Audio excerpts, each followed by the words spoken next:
यीशु मसीह जब लोगों को शिक्षा देते थे तो वे अक्सर कहानियों के माध्यम से गहरी सच्चाइयां समझाते थे।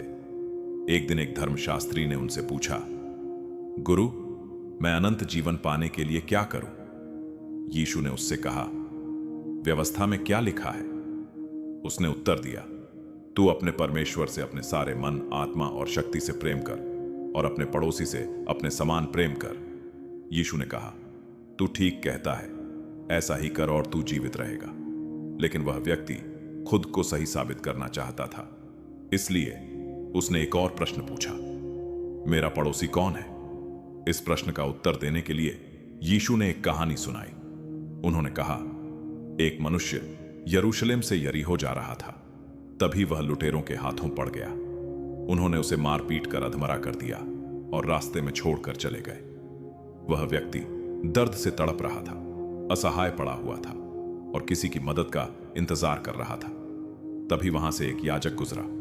उसने उस घायल व्यक्ति को देखा, लेकिन वह दूसरी ओर से निकल गया। उसके बाद एक लेवी आया, उसने भी देखा, परंतु वह भी बिना मदद किए आगे बढ़ गया। लेकिन फिर एक सामरी उस रास्ते से गुजरा। उस समय समाज में सामरियों को नीचा समझा जाता था। लोग उनसे दूरी बनाकर रखते थे। फिर भी जब उस सामरी ने घायल व्यक्ति को देखा तो उसका दिल करुणा से भर गया। वह उसके पास गया, उसके घावों पर तेल और दाखरस लगाया, उन्हें बांधा और उसे अपने पशु पर बैठाकर सराय में ले गया।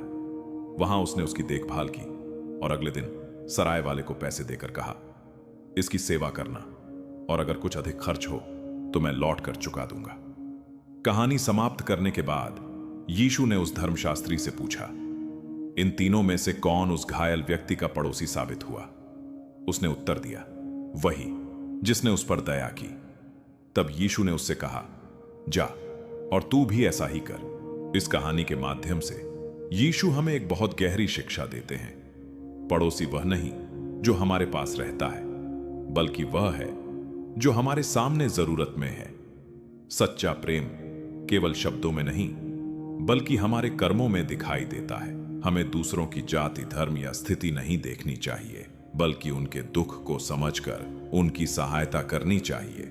यही यीशु की सच्ची शिक्षा है।